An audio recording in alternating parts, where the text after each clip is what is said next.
Who would have thought that more breaking news would come out mere days away from E3? Well, if you thought it would be a quiet couple of days with no news dropping, you would have been very wrong. Yesterday, a bunch of insiders reported on a couple awesome details regarding the Xbox E3 conference. One of those is Brad Sams, who was on RDX last night, and he dropped a bunch of details regarding Halo Infinite, new consoles, xCloud capabilities, new IPs, and to a lot of people's surprise, the next Xbox Elite Controller version 2. All of this was spoken about by Brad Sams along with other insiders who wrote articles about these topics, and I wanted to break all of this stuff down for you guys ahead of E3 to help shine some light on exactly what all of this stuff means.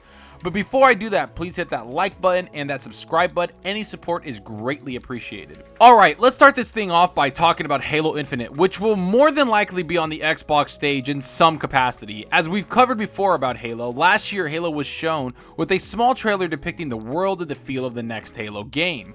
Well, according to insiders, we will be able to see Halo Infinite in its full glory with gameplay footage that will be running off of a PC. The reason why the Xbox is running this demo on a PC, according to the insider, is because they want to show the first next-gen game with the closest spec to the Anaconda. The console obviously isn't ready to be shown or demoed, so the next best thing is to make a PC that is close in specifications, so while the conference is showing the gameplay, it will be running on a PC in the back with an Xbox controller.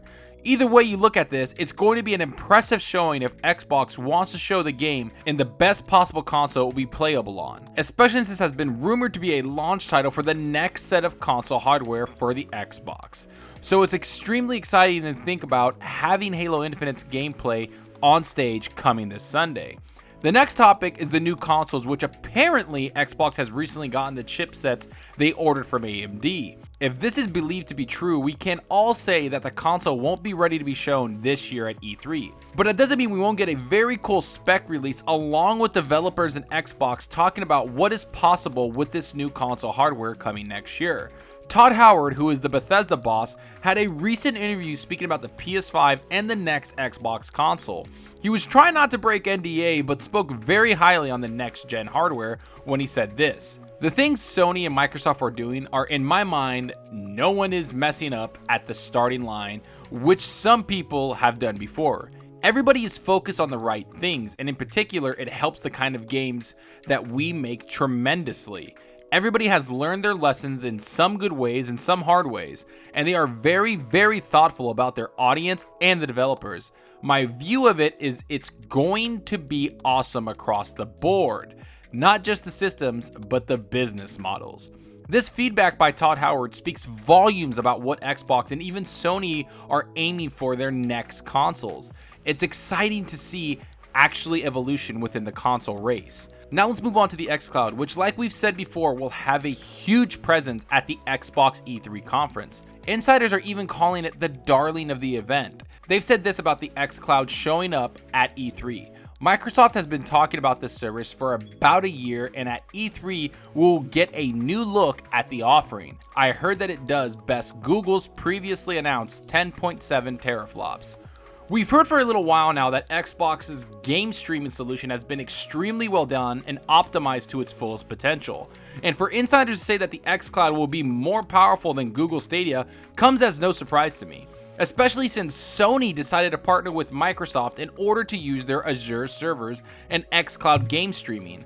It's very telling when Sony goes to one of their biggest competitors in the gaming space in order to expand their market with the cloud streaming. So expect a lot of news regarding xCloud and probably demos and maybe, just maybe, even price points. But who knows, we never know what we're going to get. But let's move on to the new IPs, which has me a little surprised if I'm going to be honest. The one new IP I think is almost a guarantee to be shown is the Ninja Theory's next big game that's rumored to come early next year. And that's just one new IP that's rumored to be revealed on the Xbox stage. But yesterday, Brad Sams, along with other insiders, have said that there will be up to 3 new IPs being shown on the stage. Which got me thinking, which developer would showcase a brand new game they've been working on? Is Obsidian Entertainment's game closer than we think? Are there second party deals we don't know about that have been in the works?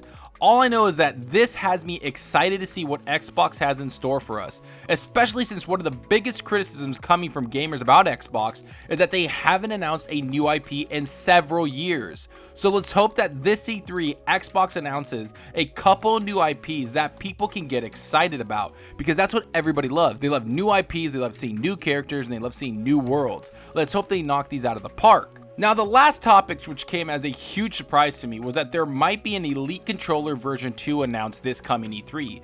Brad Sams last night announced this by saying he can't confirm it, but he's getting close to being sure this might be coming.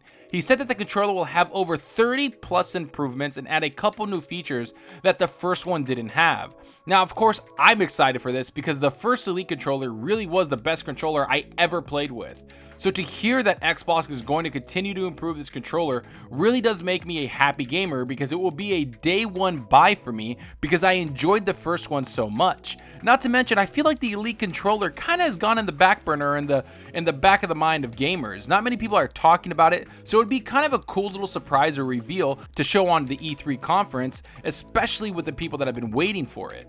As for what I think about all this, I have to say it's very exciting to be an Xbox fan, especially as all these announcements keep on coming. For the last week alone, we've gotten updates on Game Pass coming to PC, console updates, new IPs being announced, 14 Xbox Studio games coming to the E3 conference, new Elite controller rumors. There's so much information coming out, and some of it's being brought out by Xbox themselves. This goes to show how massive this E3 event is going to be for Xbox, especially since all of this has been coming out and the event hasn't even happened yet. Either way, the hype train is at full speed and I can't wait for the conference. But let me know what you guys think about all of this. Are 2 or 3 new IPs enough for you? Does the Elite Controller version 2 interest you? Are you excited to see what Halo Infinite looks like? Is xCloud being more powerful than Google Stadia surprise you? Are the new consoles what interests you the most? Go down below and let me know. And I hope you enjoyed the video, and if you did, please hit that subscribe button and that like button. Any support helps the channel out more than you know.